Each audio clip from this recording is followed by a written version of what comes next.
Welcome to Get Rich Education. I'm your host, Keith Weinhold. Guaranteed rent income has an awfully nice ring to it, especially after events of the last few months. Is permanent subsidized housing with the Section 8 program the right fit for you? We explore the pros and cons of what's frankly one of the more polarizing topics in the entire real estate market. But first, we have developed a vaccine. It's an economic one. Today on Get Rich Education. Fortunately for you, Congress has made it possible to get up to $200,000 out of your current 401k or TSP to invest in real estate or your own business, and that's even if you're still working. The thing is, you can get all this money tax-free. The EQRP is your secret weapon. With the CARES Act expiring soon, the EQRP company helps you unleash your retirement funds now. Learn more and text message QRP in all capital letters to 72,000. You're listening to the show that has created more financial freedom than nearly any show in the world. This is Get Rich Education.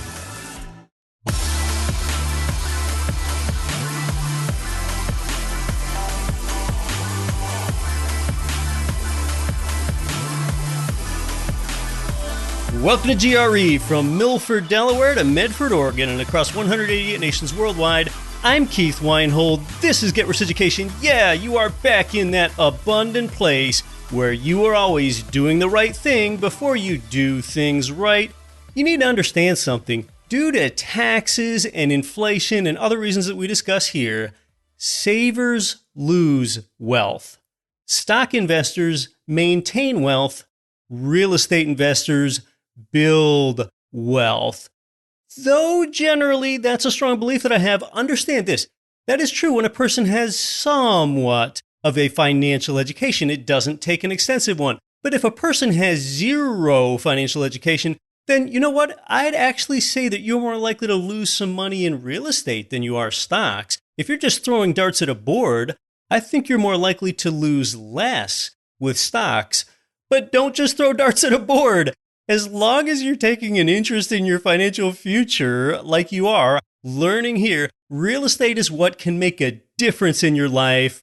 That difference being, again, savers lose wealth, stock investors maintain wealth, real estate investors build real wealth. Though you'll often invest for cash flow upon owning your first property, I think it's important to remember that $150 or whatever of monthly cash flow will not change your life. Even 3 of those probably wouldn't. Equity buildup will. Just at historic appreciation rates of 6%, when you're leveraged with 20% down payments over 5 years, your $100K of equity grows to $300K. And when you've got $300K in just 5 years, now that's a 25% down payment on $1.2 million worth of property that you control. So you've got leveraged equity growth that we're talking about here while you've been compounding your cash flows. Get Rich Education is not get rich quick. It's get slowly over time. Now, at this time, we are mired in the greatest recession that we've had in a long time, and it might even be the first recession of your life. Now, fortunately, in the 2008 Great Recession, I had already been investing in real estate for 6 years at that time. So I invested through that and I was able to glean some lessons. So see, this is why I go big picture here sometimes. And I talk about things like the Fed's monetary policy and inflation and migration patterns and population growth. See, a lot of people missed that big picture in 2008. One big problem then is that housing was oversupplied. And today it's undersupplied, like we've talked about before. Market-wise, you've got to be in an area when job growth is expected. Say that you manage your own properties currently and you're really into, say, perfecting window installation. Maybe that's even kind of fun. I don't know much about it. But big picture, if you're invested in a sagging market, why invest in a new window if you'd have trouble keeping the property occupied? When you renovate a property, for better or worse, that renovation, the window installation, the new cabinets, the laminate floor, all of those physical amenities, they now ride the wave of that market and it cannot be changed. You're locked in. So that's markets. Now, when we look at timing, in many, I'd even say most markets in the US here in the 2020s, you're investing when we have low supply. 2008 had that glut of supply. Conversely, there are a lot of reasons why we have a low supply of housing today. In fact, did you know that one reason for this low supply is actually tied to 2008's high supply? See, leading up to 2008, America built too many housing units. We were oversupplied by millions of housing units. Well, what happened back then when the market dried up is that contractors that were laid off, they soon found that they were laid off for a long time and that their construction and carpentry jobs were just not going to come back. So what happened to an entire generation of contractors 12 years ago is that they figured that their skills were not even a viable skill set anymore. So those people went into completely new lines of work. So years after the 2008 recession, when supply began to get gobbled up by a rising population, people continued to need places to live. Well, then those contractors that got burnt so badly that became jobless then, they weren't going to go back and become contractors because they had found those new lines of work. They weren't coming back. And see, that resulted in a labor shortage, which has helped lead to this housing undersupply that we have today. That's why 2008's housing oversupply was actually a contributing factor to today's undersupply. And we are still undersupplied by 2 to 3 million housing units in the United States today. This is what has helped keep housing prices buoyant during the recession that you're living in right now, and it should continue to keep housing prices buoyant. Now, today, some people talk about a V-shaped economic recovery coming. I don't see it happening. A few months ago, we had a prominent economist here on the show projecting a V-shaped recovery. I told you back then the same thing I'm telling you now. I do not see it. I don't see a V. I still see this Nike swoosh-shaped recovery, long and slow. I mean, come on, it is impossible for the general economy to be all the way back by the end of the year. Some of those lost jobs just aren't coming back. It will take time to rematch talent with a productive job. And hey, well, really, there's an analogy here. It's kind of like those laid off contractors had to bear back in 2008. The jobs weren't coming back. You know what, though? I do see a V-shaped recovery somewhere else in this world. Do you know where that is? It's in the stock market. The stock market has had a V-shaped recovery since the start of the current crisis. I'm not predicting anything. That's already happened. Just follow a chart of the S&P 500. It basically makes a V. Now, we still have a ways to go, and I'm sure not going to use the past tense when I'm talking about the current crisis because it's nowhere near over. Now, I don't expect a V with housing at all. That's because it's stayed buoyant up to this point. Well, there hasn't even been a dip to have to climb out of with a V for housing. Many markets still have bidding wars for homes amidst this low supply.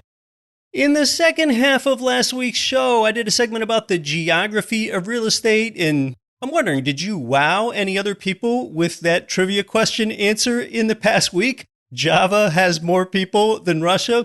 Well, right about the time that the last Get Rich Education episode came out, you got a bigger surprise than the fact that Java has more people than Russia. The unemployment rate was announced, and it was widely expected to rise from where it was at 15% to go up to 20% or so. And it stunned just about everyone as the unemployment rate fell down to 13%. That's where we are now. Yeah, last month we had the biggest monthly jobs gain on record. Yes, that is a bright spot, but let's be mindful that 13% is still a high unemployment rate. Well, both housing and stocks have been strong amidst high unemployment. That is because of I'll call it a vaccine that we've developed. The only vaccine to date has been an economic one that keeps stimulating markets. It keeps banks funded. They dropped interest rates to zero. They put stimulus checks into unemployed people's hands. That's what's been leading the recovery. It's not productivity. And productivity, that's what real growth is. Government intervention is the only vaccine we've developed. It's made these historically low interest rates for real estate investors for sure, but it is not expected to help the poor very much over time. The poor, they can't afford to buy a home or rental properties with low interest rates or any interest rate, but you can. For the poor, it could only manifest itself in higher consumer prices in a few years. One thing that the crisis has done for real estate investors is the option of forbearance, and landlords are also getting effectively subsidized their rent income through the government as the government has put money into tenants' hands. And it's that fact right there that got me thinking that in our new economic landscape, government subsidized housing looks more appealing than ever in this environment. Landlords that have tenants on the best known government housing program that has been around for decades, they're already used to guaranteed rent. Well, I met a provider previously that has such a great relationship with his city's housing authority, and he's in an investor advantage market, that this is an opportunity, and it's time to talk with him today. We're talking about what's known as Section 8 housing. That's where tenants get long-term or permanent government-paid housing, and that's no matter how the economy is doing. And I think you've got to view Section 8 housing through prisms of pros and cons. Some investors specifically stay away from the program, while others love having Section 8 tenants and prefer them. And so many real estate attributes have pros and cons. Single-family homes versus apartments. Well, let's compare those. Single-family homes, they're easier for you to sell down the road, and apartments are easier to manage over time. Ranch homes versus two-story homes. There are pros and cons there. Ranch homes are nice because everything is on one level. There aren't any stairs. But then the con with ranch homes is that they take up a larger site footprint, so your yard is smaller, plus you don't have a second story for those better views. Well, Section 8 is no different. A veritable bevy of pros and cons as well. But when I met this income property provider a while ago, then learned that he is really dialed in with suiting properties and tenants to Section 8s, I thought there could be a time for that type of housing. And well, now is that time. The subsidy looks more attractive within this recession. Guaranteed rent, that removes a measure of uncertainty for you. This provider, as you'll see, is not averse to talking about the downsides, and he really knows how to navigate them. How does Section 8 housing really work? What's the inside story? That's coming up next. You might notice more mono in the audio coming up here this week once we start to chat shortly. How would you like to see me give whiteboard instructional videos on how real estate makes ordinary people wealthy? Is that something you'd like to see? Check out GetRichEducation.com. I've been shooting more of those videos lately, including the hidden ways that real estate creates wealth, how to optimize those ways, how to avoid mistakes. And lately, I've been sending you those videos as just one part of our Don't Quit Your Daydream letter. You can get that letter completely free at GetRichEducation.com. The pros and cons of guaranteed rent right after this.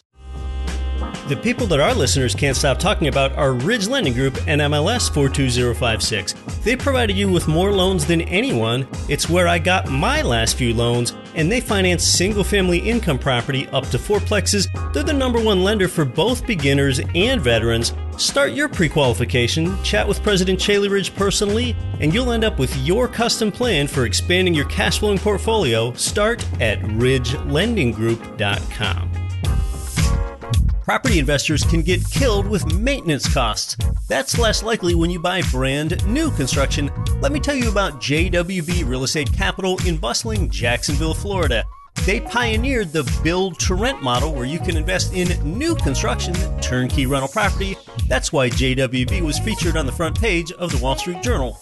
To learn more and see inventory, start now at newconstructionturnkey.com. This is Ridge Lending Group's president, Shaylee Ridge. Listen to Get Rich Education with Keith Weinhold. And remember, don't quit your daydream.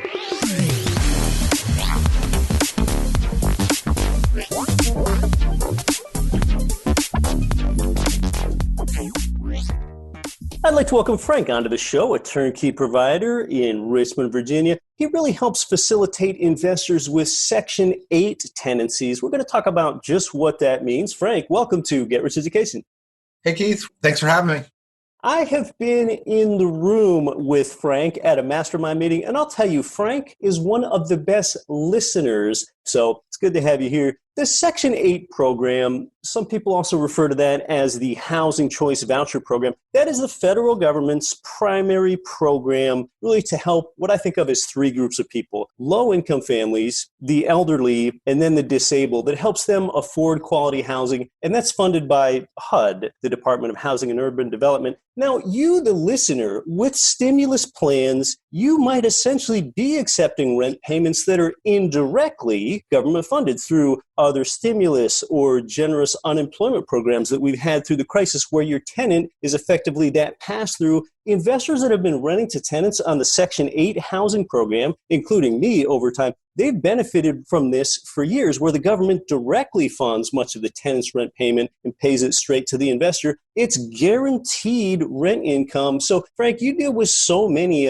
Section 8 tenants in your portfolio there, and I really think of Section 8 as having a lot of pros and cons as a program. So tell us your thoughts about some of the pros and cons of the Section 8 housing program. Let's go cons first. So in its truest form, you did a great job of summarizing that, Keith, and it's incredible how prepared you are. What Section 8 is it's meant to help people afford housing who can't. And you summarize it kind of in three separate classes. I'm going to kind of lump a few things into this as well. So we provide workforce and affordable housing. That's what we provide, and we provide it well. So Section 8 is one section of this, but then there's a lot of charities and there's churches and there's different groups as well who do something similar, but it's all kind of modeled after the Section 8 program, which comes from, as you said, the U.S. Department of Housing and Urban Development. That's what the system is. Here's the downside, or here are the negative connotations around it. A lot of people are worried in renting to people through Section 8 that you're going to get a bad tenant, you're going to get someone who trashes the property. You're going to get a lot of those different things. So what I always talk about is no two people are created equal. No two Section 8 applicant are created equal either. And why is that relevant? Why do I bring that up? Just because you have a voucher doesn't mean you should rent to them, or just because you don't, you shouldn't. It all comes down to the process of properly vetting the renter each and every time. Now, this is a lot more art than science. And I think it's really important to know that. There is certainly the way for you to go through the traditional kind of rigors of pre-qualifying someone and going through that. We're pretty good at figuring out who does and who does not perform. And it's rental history, it's talking to people, it's meeting them, sometimes it's going to their current residence to see how they keep it. Like, those are the little things that your rental management company needs to do to make sure you're getting the right person. And as I said, we've had some horror stories, but we rented hundreds of these things, if not into the somewhere between 500 and 1,000 easily. We've had a handful of issues. If you vet the right person, that's it. But like, when you hear a negative connotation, it's usually about my place is going to get trashed. And what I'm telling you is that isn't always the case, but that's the negative. Sometimes one's place gets trashed even outside the Section 8 program, of course. So when we think about Section 8, I think about that on a couple levels. The investor is thinking about that tenant qualification, like we're talking about, and they're also thinking about the quality of the property. And I think it's important to remember that the Public Housing Authority, they have their own screening process for applicants, and that includes that Public Housing Authority. In order for the tenant to qualify for that voucher and get that housing and get that subsidy, the Public Housing Authority runs a criminal background check and drug testing and verification of income and things like that. Yeah. If the term golden ticket means anything to you, the Section 8 voucher is a golden ticket. Once they get a voucher, they don't want to lose it. So The negatives, I'm done with the negatives. I'm going to move to the positives. And here's some of them. Are there good people in Section 8? Heck yeah. Are there bad people? I'm sure. Most people that we meet, so what we do with our properties, we treat them in a way that we want to promote a sense of pride of rentership. And what we mean by that is we fix it up nice. We get it ready for these folks. They're not going to have really expensive electric bills. You live in Anchorage, Alaska, huge heating bills could be something with a not a properly renovated home that you're going to deal with. So the first thing we do is we appoint the home so the person who's moving in is safe and it's affordable. And then it promotes a sense of pride and ownership. Why is that important? In a lot of instances, Section 8 has a very low bar. So if you provide better than the minimum, you're going to provide or attract better than the minimum type of renters. So that's what we typically do. We renovate to a standard where people move in and they actually treat the home well. In addition to that, I mentioned the golden ticket thing. If a tenant goes bad, something goes wrong in their life, it's kind of like cash for keys. The last time there was a downturn, you would go through these short sales, and Wells Fargo figured out they were better off throwing you a couple $1,000 if you couldn't pay your mortgage to leave the house in great shape versus have an end of the world party and smash all the walls. Right? It's the same thing with these tenants. If something goes wrong, and things do, you talk to them and you say, what's wrong? What's happening? And they're like, look, so-and-so happened. I had a nephew who moved in. He's a bad seed. I was trying to give him help. Like, that's happened. So we're like, look, we can't extend you because you brought your nephew in, but we don't want to report you to the system. We don't want you to lose your voucher. Are you willing to help us on your exit? Are you willing to leave the house in great shape? So this is where the negotiation comes in. And what happens here is we're preserving an asset. That is our goal. And if you treat Section 8 renters like human beings and you talk to them and you figure out what happened, what went wrong, how do we help? What can we do to make your life better? Even though we're not going to extend you in the lease, it goes so far. Your properties don't get trashed. They move out and they sweep. A couple of $100 to them, which is legal to give them on move out, goes so far. So what I'm getting at is this is that golden ticket, they don't want to lose it.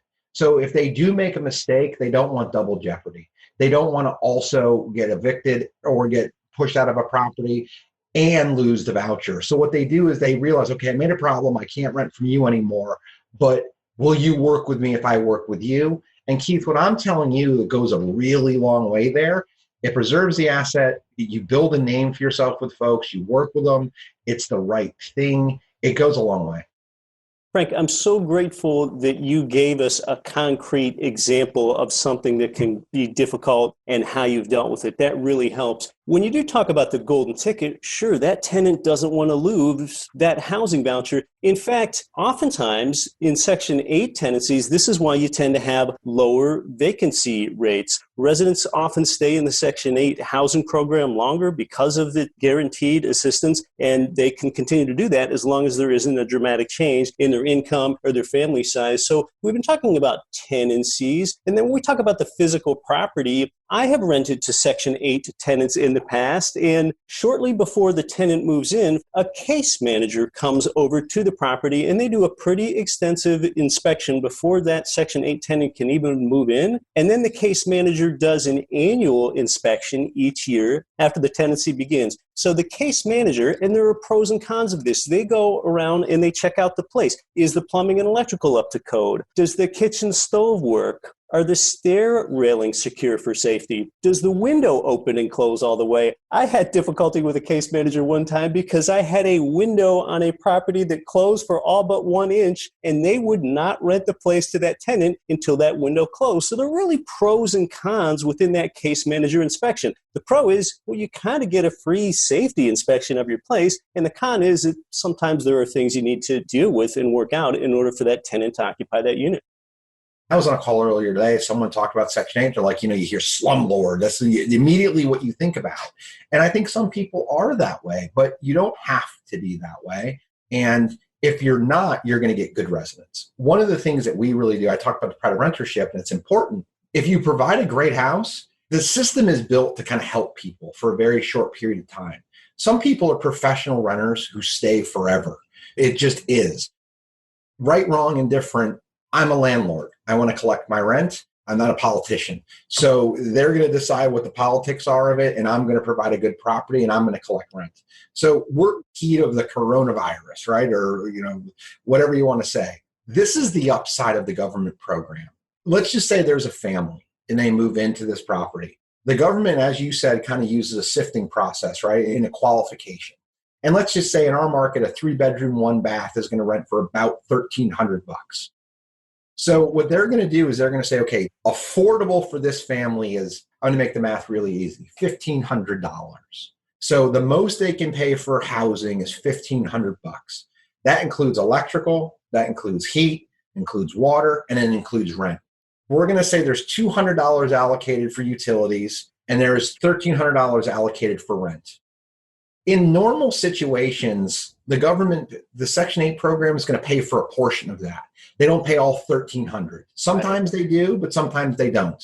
So let's just say they come and they say, okay, we'll pay $1,000, you'll pay the $300 because you have a job, and that's what's affordable for you. So there's a balance. So we collect a check every month for $1,000 in this instance directly from our local administrator of the Section 8 program. And the $300 comes from the residents. And then it's the residents' responsibility as well to pay for those utilities. But this is what happens in some instances, and this is what's happened in Corona. A lot of people have lost their jobs. So it's a little bit slow, but the government then will say, okay, they lost their job on March 15th. They will then make up the difference for that. They'll reassess those folks and what they can or can't afford. And then the government will pay the balance of that. So the Section 8 program, in a real life example, we've had someone who lost a job. Their responsibility was roughly $200. I didn't want to evict them over $200, so I kind of wrote it out. And then the government will come back and say, hey, they lost their job. We will now make it up for that period. So you can become whole pretty quickly. But at a minimum, if you don't become whole, you do have a backstop and you're only losing a small portion of rent versus losing all of it, which I know a lot of landlords are dealing with now.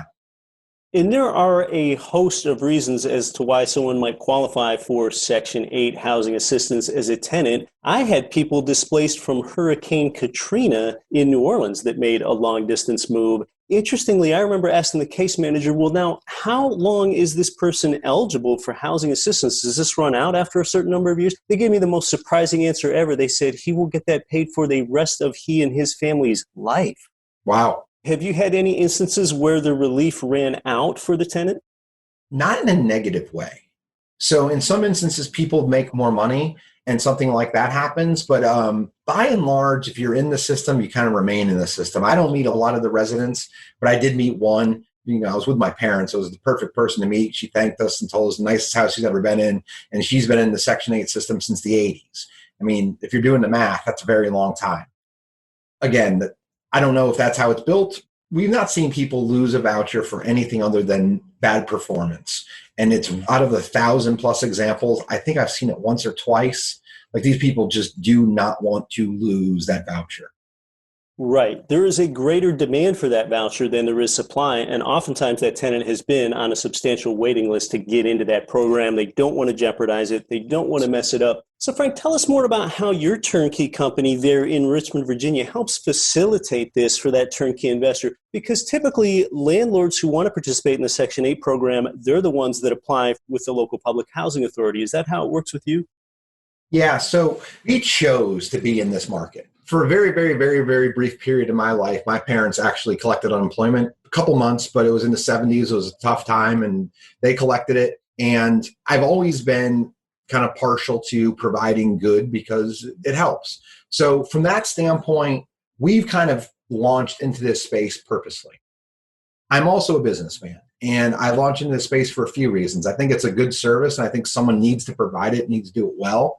But on the other side of that, it is a real need. And there's a benefit of doing it as an owner because you do get paid a fair amount of money for rents. And we use a statistic that says we make about 120% of normal rents. So we bought a portfolio that we brought up to market. We bought it, real example. They're getting like 3-bedroom, they're getting $799 a month. We go in, we renovate it, we get $1,300 through Section 8. As investors, our returns are great, because we're able to navigate this system. Your question was navigating it. We have a great relationship with our local authority it's called RRHA. There's going to be an authority wherever you are that's going to handle the Section 8. Yeah. And we've got a great relationship with them. They know we respect the tenants. They know we put out a good property. We pass the inspections that you talked about earlier. And we don't pass every one, but we pass most of them. And in a lot of instances, they inspect the property every 2 years. They don't even do it every year because we're so good at this. We have such a long track record. So we navigate those waters. If you were going to call cold and call an RRHA, you're probably not going to get a call back for several days to weeks or months. Because we have such a great relationship with them and we already get a huge check from them every month and control a lot of their residents, we can be that facilitator for you. And I used this term earlier. It's kind of an art form more than a science. If you work with an operator who knows the Section 8 program, you know how to utilize it for the best for the residents, but also for the best for you as the owner.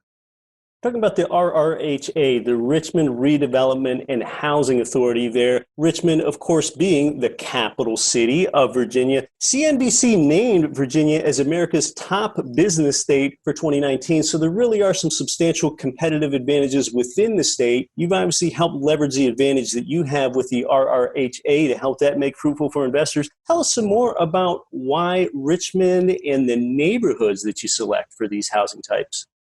So like why Richmond versus Manhattan? Manhattan, it's impossible to buy something with yield. Richmond is a cool city for this reason. I've lived here for about 6 years. You can find properties on the MLS for under 100 grand and well over $1 million.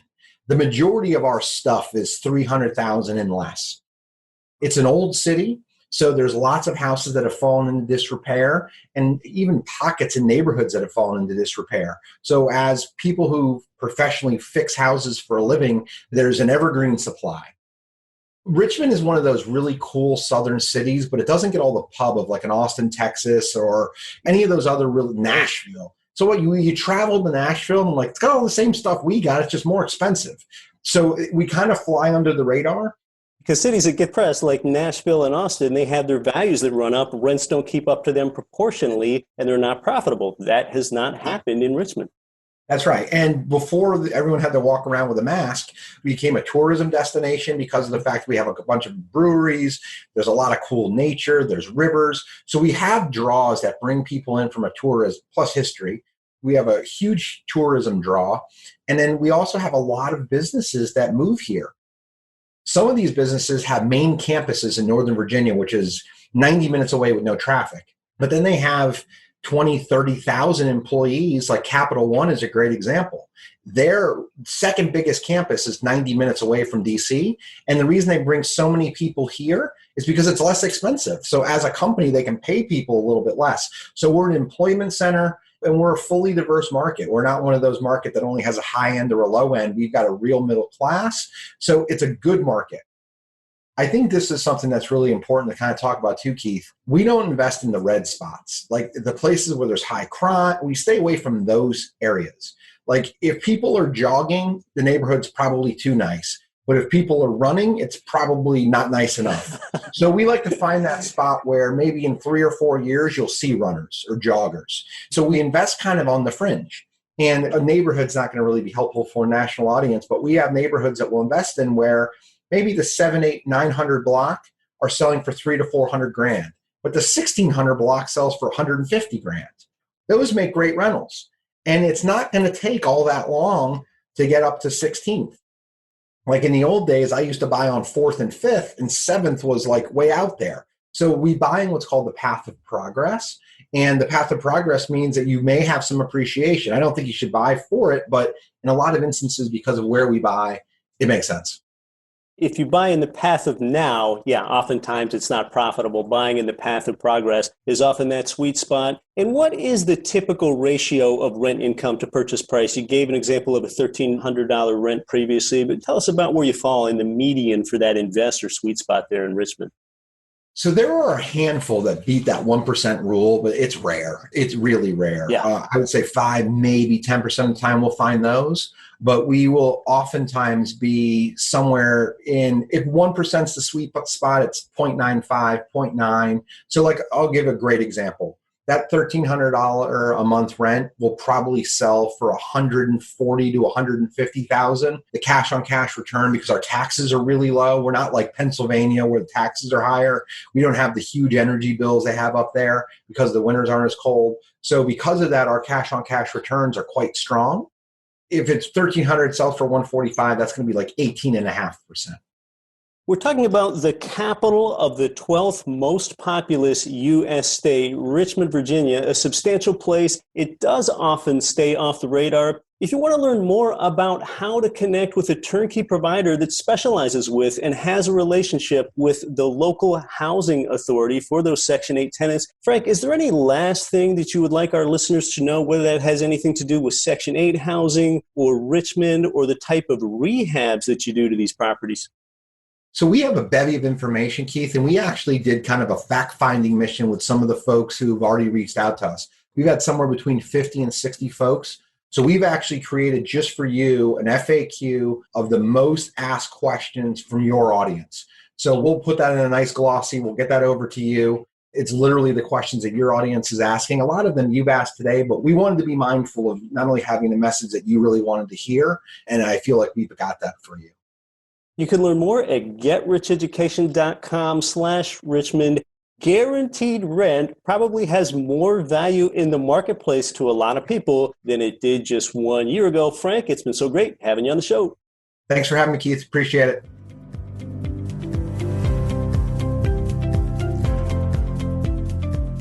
Well, yeah, to start with the market, like I mentioned, last year CNBC did name Virginia as the #1 business state in all of America. And if you're not familiar with the geography, Richmond is about 1 hour, 45 minutes, basically straight south of Washington, D.C. Richmond has an MSA population of over 1 million people. 2 major interstates converge there. And big parts of Richmond's economy are driven by law, finance, and government. It is Virginia's capital after all. It's got not just a presence of Fortune 500 companies there, but 6 Fortune 500s are actually headquartered there in Richmond. America has 12 Federal Reserve banks. One of those is in Richmond. But I really think what gives you an advantage here is that you're leveraging the systems of a company that knows Section 8, including those less tangible sorts of things like we talked about. We're not just talking about hard tenant credit scores and employment checks, but like Frank and I discussed, it's that art of vetting the tenant, like going to visit the tenant's current property before they can rent yours. Sometimes you can tell a lot about how a tenant will keep your place by looking at their car. I've gotten signals in the past about the quality of tenant that one might be back when I self-managed my own properties because the inside of the prospective tenant's car had cigarettes strewn all over the place and shopping bags and paper receipts stacked a foot high. And that's not going to show up on any credit report. So this art of dealing with the tenant is having a provider that leverages a careful understanding with the tenant of like, hey, you're going to need to work with us a bit here. We don't want you to lose your housing voucher. This is, after all, your golden ticket. Well, they do some nice renovations there in Richmond, and they'll manage your property too. It is turnkey. In fact, they own and manage over 300 Richmond area properties. So after you get the report at getricheducation.com/Richmond, the provider can share with you a video of where he walks through some of the renovations virtually with you. But perhaps the greatest value add here for you as that out-of-area, hands-off investor that you are is that they facilitate with the local housing authority for you. And what's typical with these B-class single-family homes are rents of $1,300 and purchase prices of $140K to $150K like we touched on. And 80% of their buyers use financing, so you can lever up here, which is my favorite thing to do at these historically low interest rates. You can often get a little more than market rent on the Section 8 program, and you have that low vacancy because these tenants tend to stay longer. You know something else? When we talk about your mindset of building your long-term resilient portfolio, I talk about being diversified in multiple markets. But when you hear that, you might only think in terms of geography, like maybe you're thinking 3 or 4 different metro areas as different cities and that's it. But you can add diversification layers on top of just geography. See, maybe you want to be in half cash flow centric markets and half appreciation markets. You might call that yield diversification. Maybe you found yourself in 2 distribution centric markets. Then next, you might want to get into a market that's more dependent on, say, medical. Call that sector diversification. With what we've discussed today, Section 8 housing, maybe you want Richmond as your Section 8 market. Well, then you know you've got public-private diversification. And of course, those will also likely be in disparate geographies at the same time. So this is what I mean by layers. Therefore, you have geographic diversification in tandem with either yield, sector, or public-private diversification, and you start to realize that you have laid a substantial foundation for durable real estate wealth. The architecture of your portfolio is what we're talking about here, and this is probably one of those few opportunities where you have a provider that can facilitate this public-funded diversification adequately for you. So start with the report. That's where the provider has already answered a lot of those frequently asked questions for you, and you can follow up with them from there and look at some property. Get started at getricheducation.com/Richmond. I'm Keith Weinhold, back next week to help you build durable real estate wealth. Don't quit your daydream. Nothing on this show should be considered specific, personal, or professional advice. Please consult an appropriate tax, legal, real estate, financial, or business professional for individualized advice. Opinions of guests are their own. Information is not guaranteed. All investment strategies have the potential for profit or loss. The host is operating on behalf of Get Rich Education, LLC exclusively.